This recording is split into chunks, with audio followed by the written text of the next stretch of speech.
Welcome to HIV, Hope and Charity, a podcast series brought to you by TVPS, a charity that's been supporting people affected by HIV since 1985. I'm Sarah.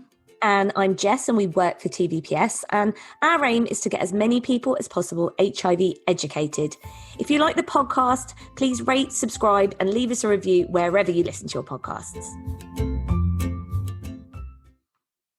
Hi Jess, welcome to second episode in our HIV Heroes season. Hello, I'm very excited. I'm excited today because you are covering one of my HIV heroes. Really? I think this person is a lot of people's HIV hero. A lot of HIV. No, that came out wrong. A lot of people's HIV hero. And it's someone that I thought, let's delve a little bit more into them, because we know so much about them, but perhaps not some of the history. And I actually think it's important to say all the people we're covering, it's just a small part of their life that we're looking at, isn't it?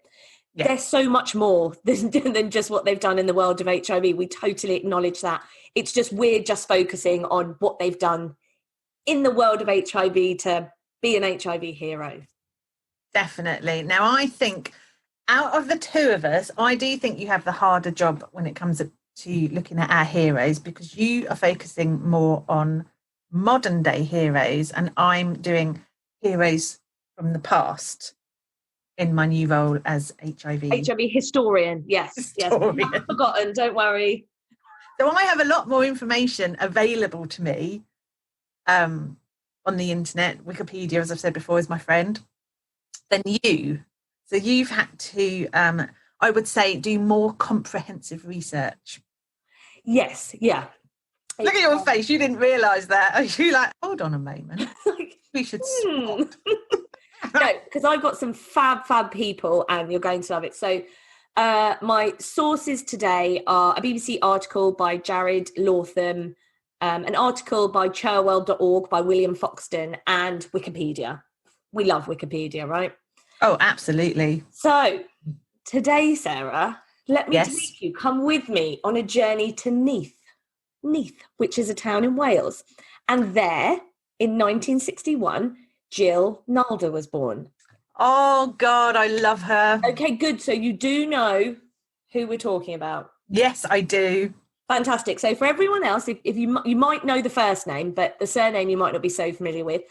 So it's who the character Jill was based on in the smash hit series It's a Sin. So we're going to learn a little bit more about Jill today and why she's my HIV hero. So let's not get ahead of ourselves. Let's go back. Now, Jill grew up in Neath and she attended the West Glamorgan Youth Theatre. In 1980, she decided to move to London, and there she trained at the Mount View Academy of Theatre Arts in musical theatre.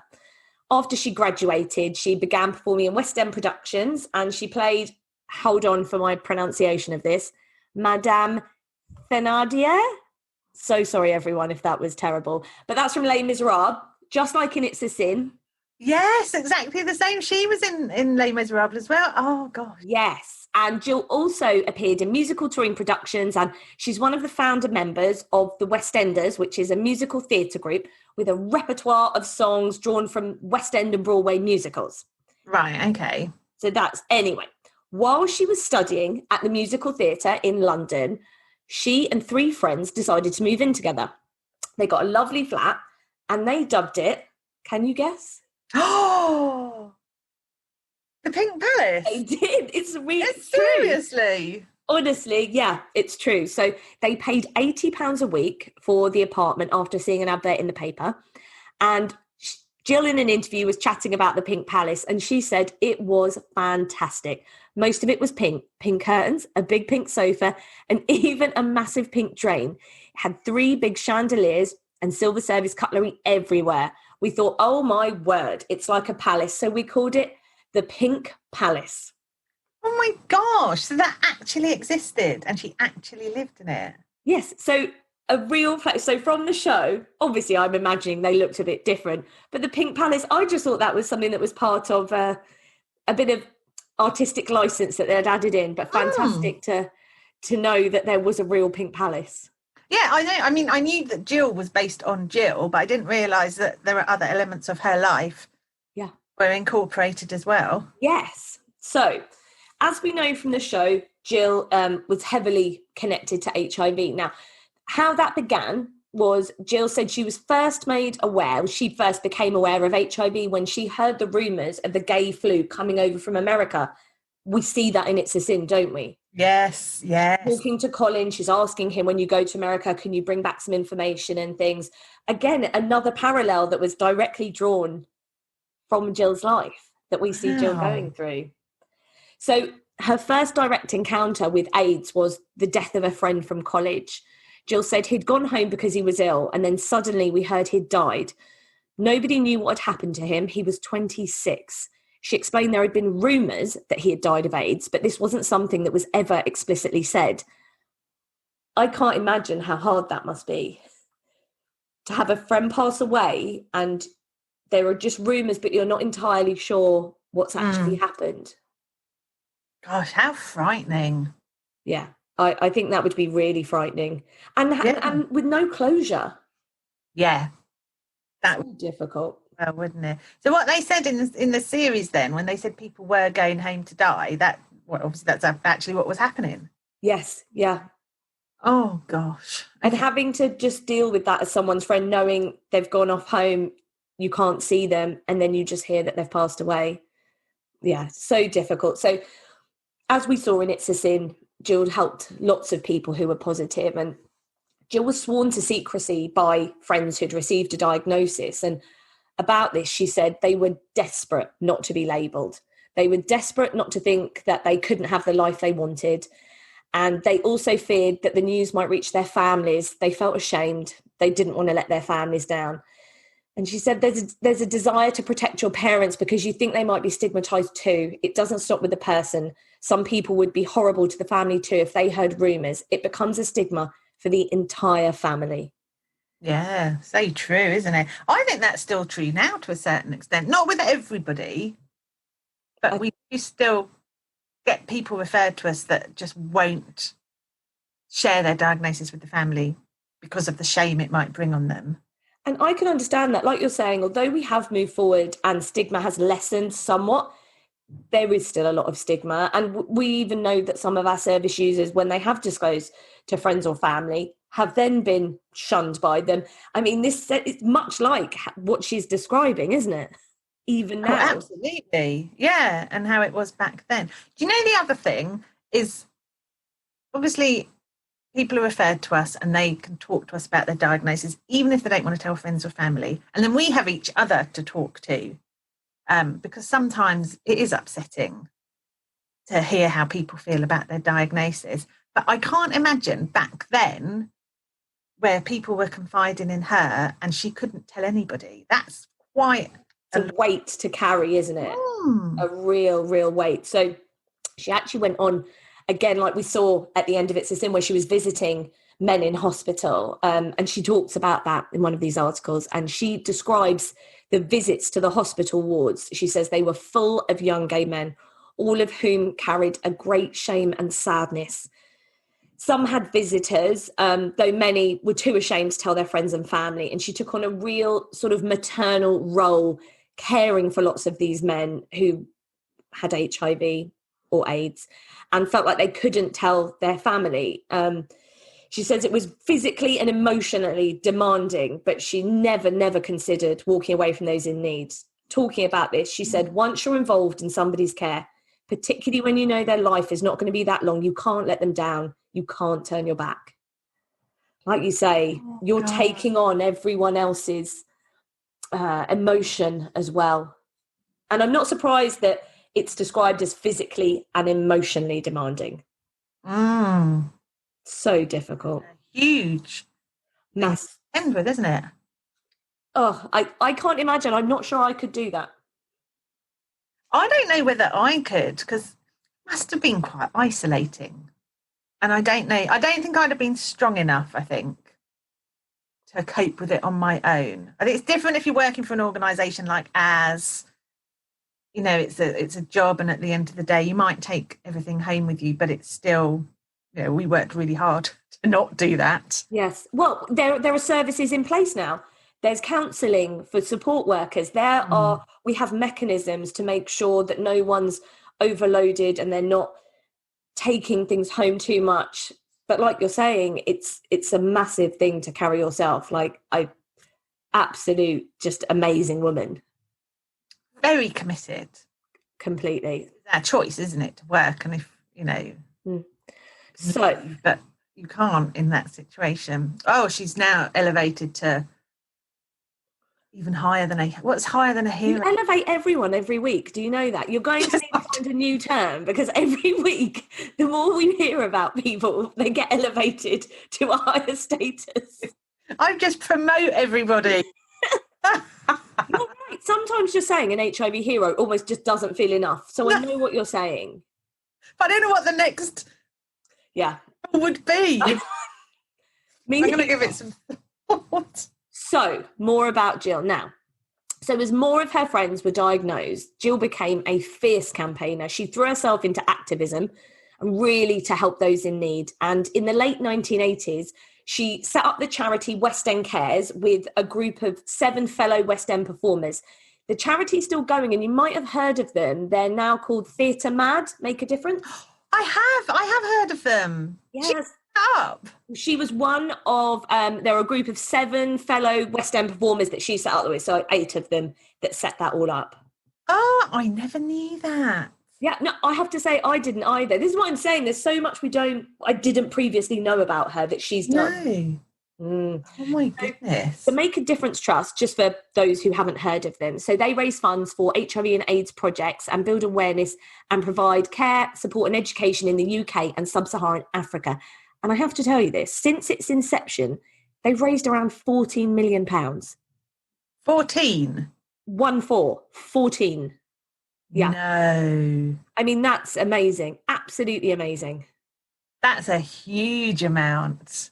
Yeah. My goodness. So as part of her work with West End Cares, which, as we discussed, then went on to be Theatre Mad, she funded vital research, gave money to those who were unable to work due to the disease, and helped raise awareness and solidarity for sufferers. And she was relentless. She organised late-night cabarets, competitions, raffles, concerts, and some of that actually sounds, so helping people, giving money to those who were unable to work due to being positive, that's almost like the very inception of an HIV hardship fund, isn't it?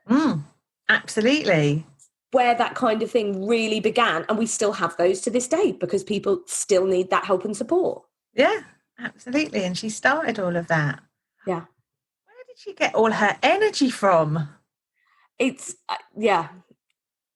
do you see why she's an HIV hero? I know you want to elevate her, but for now we have to keep that term. We don't have anything else yet. Well, I do, because she's doing so much to support people affected, to raise awareness. I mean, we know how hard it is to raise awareness. You do need a certain amount of energy and resilience.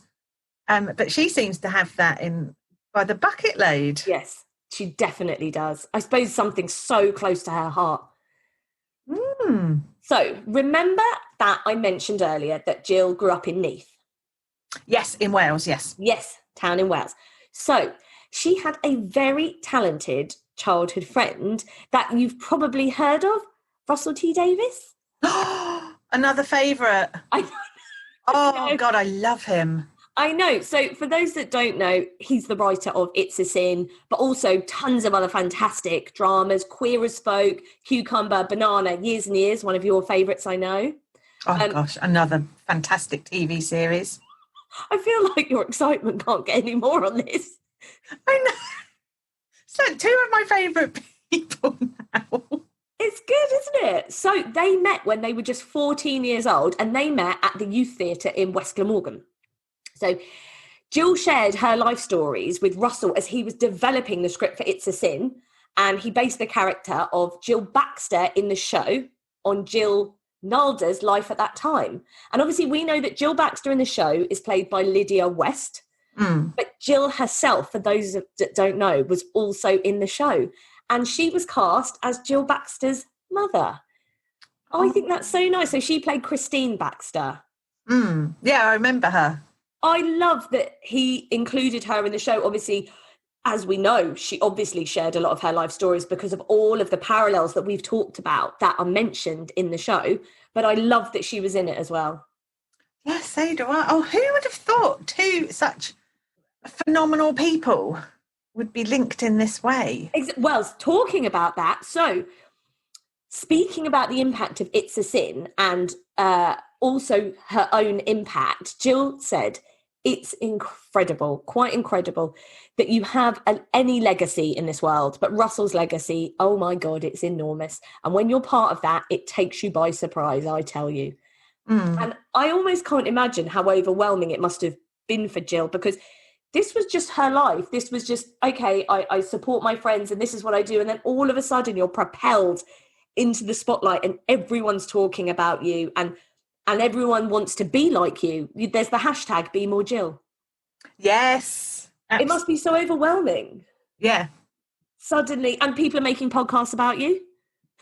Yes, that's true. How amazing you are. Oh, I think because they're two very inspiring people, aren't they? Definitely. When they're joined together, I mean, that's hugely inspirational to everybody else. Yeah, an absolute force to be reckoned with, definitely. Very much so. Oh my goodness. Yeah. So sadly, Jill lost 4 of her very close friends to AIDS. And I wanted to include this because I thought it was such an amazing quote. So she said, I can't say names because of their families. I'd like to shout their names from the rooftops. Of course I would. They were incredibly brave human beings. And if it was any other illness other than AIDS, I would, but it wouldn't be right to their families. It's not for me to decide that. But they were fabulous. They were all just fabulous. Oh, it's made me sad. I know, it makes me well up when I read that, because I think you can really feel that. And, you know, we're talking about present day where you're still not wanting, of course, to just name people. Their families might not be comfortable with that. And that's theirs to deal with. But yeah, but Jill is still doing lots. Let me tell you what Jill is still up to, by the way.